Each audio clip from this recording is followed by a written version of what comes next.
Tudo bem? Estamos iniciando o módulo 3. Nesse módulo 3 nós vamos falar sobre atuadores, garras e sensores. É um módulo bastante longo, com bastante assunto. Eu vou dar uma breve introdução aqui sobre esses três temas e o que a gente vai ver ao longo desse módulo. Ok?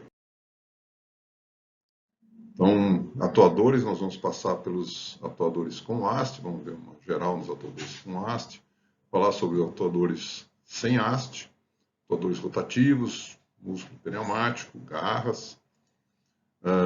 Dentro dos atuadores com haste, a gente vai passar por algumas famílias de produtos da festa, tá? Então, DSNU, DSBC, ADN, DPZ, DFM, DSBF, DSBG, alguns aí dos principais.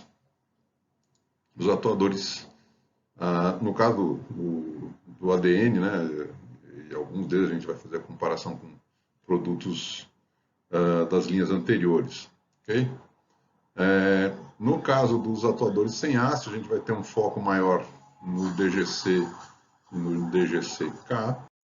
Atuadores rotativos, a gente vai ver os DSRs, DSM, DRVS, DRRD, das linhas novas, e o SRBS também para aplicações no DRVS.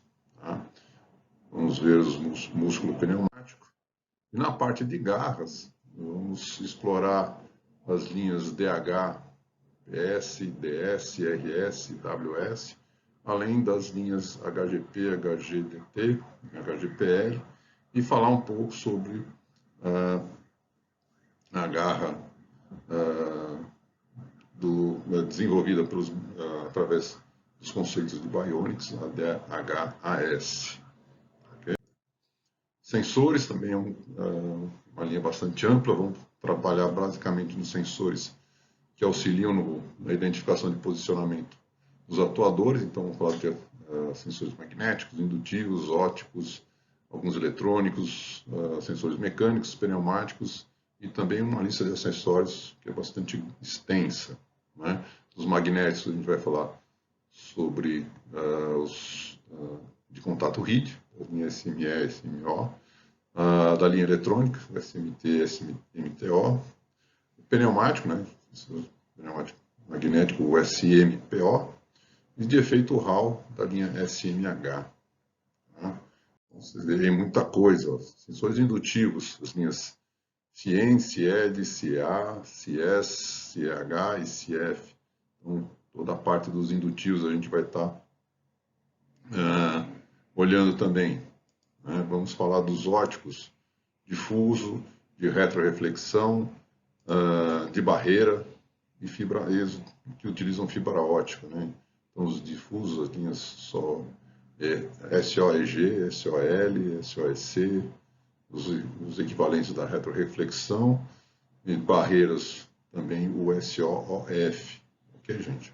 Então, bastante informação aí também na parte de sensores. Né? Tive que dividir bem aí para a gente poder atender, poder mostrar por tudo que a gente vai passar. Nos eletrônicos, a gente vai falar um pouco sobre a linha SMART, os sensores analógicos, mecânicos, pneumáticos, a linha RML e SFL, são linhas mais antigas, né? E também a parte de acessórios, aí, bastante para ver. Tá? Aqui uma visão geral dos atuadores, né? Os chamados atuadores SPR, ou os estrelados, que tem política de estoque. Então aqui a gente tem os indicadores das linhas, né? Dentre as diversas linhas da festa. Aqui os que são de fabricação nacional. Tá? Vamos dar um destaque para os produtos USP, Unique Selling Proposition, ou seja, são os produtos que na concorrência não tem equivalente. Então a gente vai ver aí o SBRS, né? Desculpe, SRBS, esse fundo sempre confunde. As linhas, o amortecimento PPS, que é um desenvolvimento novo da Festo, tá? Uma solução bastante inovadora. Vamos falar bastante sobre o PPS. Os músculos, o músculo pneumático, né, você já conhece. Então, a gente também vai trabalhar contar um pouco sobre isso, ok? Dentre as linhas de cilindros, né, então a gente vê o que é importado da Alemanha, né, então ainda é uma linha bastante extensa, mas os principais itens na linha de frente de venda da FES têm política de estoque ou são fabricados aqui no Brasil, ok, pessoal? Então é importante ter esse quadro aqui em mente, tá, quando for também fazer uma solicitação de cotação. O amortecimento autoajustável, o PPS, a gente já vai falar, né, o que é identificar o porquê do amortecimento, quais são os tipos, as diferenças, as vantagens, né? Então, o amortecimento, geralmente, nos atuadores pneumáticos, né, a gente utiliza o amortecimento para reduzir a carga de impacto do êmbolo sobre os cabeçotes. Tá? A ideia é justamente absorver essa energia de movimento e reduzir o dano ao cabeçote e também ao êmbolo, tá certo? Os elementos do êmbolo do atuador. Tá? O êmbolo, normalmente, é a que vai fazer em conjunto com um sistema de movimento de fim de curso, né? Então o amortecimento ele sempre vai ocorrer no final do curso, ele nunca vai ser um elemento de controle de velocidade do movimento do cilindro, mas apenas no fim de curso é que é feito o amortecimento e a redução do impacto. Tá? Então os mais comuns que a gente conhece são os tipo P, que é o amortecimento elástico, uma bucha, e o PPV, que é o pneumático ajustável, né, que você faz o ajuste através de uma chave, né, você tem um parafuso em que você regula o fluxo de ar no trecho final, né, ali no final do curso de movimento de avanço ou de retorno do atuador. As vantagens desse tipo de amortecimento é que você tem um menor desgaste e, consequentemente, um aumento do ciclo de vida do produto. Ok? E o que é o amortecimento PPS, ou autoajustável? Né? Isso foi desenvolvido a partir de algumas questões. Né? Como é que eu poderia fazer um ajuste de fim de curso sem que eu tivesse a necessidade de fazer esse ajuste, ou seja, fosse um ajuste automático? Então, me livrar da questão da manutenção de ter que fazer esses ajustes antes da operação de máquina ou fazer verificação periódica. Isso reduziria o meu serviço de mão de obra na fábrica, já que eu não precisaria me preocupar em deslocar pessoal para fazer esse tipo de verificação, e conseguir isso com um aumento de performance, né? Isso, na prática, pode ser feito através do amortecimento PPS, né? Quando eu elimino essa necessidade de ajuste, ele tem uma característica de se adequar ou adequar o amortecimento de fim de curso de acordo com a carga, a velocidade do atuador, facilitando bastante aí essa parte de ajuste, ou seja, eliminando a necessidade de um ajuste. Né? Aqui vamos ver um vídeo onde a gente consegue verificar as três situações. Né? Então, aqui com um amortecimento elástico, um bucha, você tem uma condição com ajuste por parafuso, né? Então, o mais tradicional, o mais conhecido aí no mercado, e o PPS, que é o de autoajuste, onde você tem o ajuste feito automaticamente pela própria construção do atuador, ou seja, de uma bucha interna, uma bucha no êmbolo, uma bucha no cabeçote, que com a utilização de ranhuras, né, ela te permite que você não necessite fazer nenhum tipo de ajuste. Então, o cilindro fica muito mais limpo, né, sem a necessidade de ter parafusos. Né? Então, dentre os benefícios, né, uma redução de ruído, né, no sistema, já que você não tem vibrações, não tem isso, qualquer amortecimento vai executar, de maior ou menor grau, menos ajuste, já que eu não vou precisar constantemente estar verificando, ou pelo menos periodicamente verificando se os ajustes estão coerentes, né, com a carga e a velocidade do meu atuador. É uma solução mais limpa, né, como vocês viram, não tem mais aquela presença daquele parafuso, que é um elemento para juntar poeira, resíduos de óleo, enfim, sempre é um risco a mais em termos de acúmulo de sujeira, principalmente no ambiente onde você necessita atuadores mais fáceis de ser limpos, né? Por exemplo, indústria alimentícia, farmacêutica, né?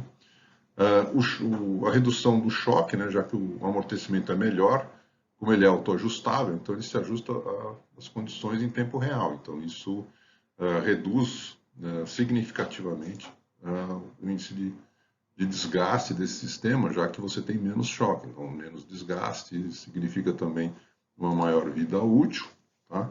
Você perde menos tempo para fazer um setup de máquina, né? Um cálculo básico aí, cada atuador leva até 5 minutos para conseguir fazer um ajuste correto no avanço e no retorno. Isso, lembrando que isso é nos dois sentidos, né?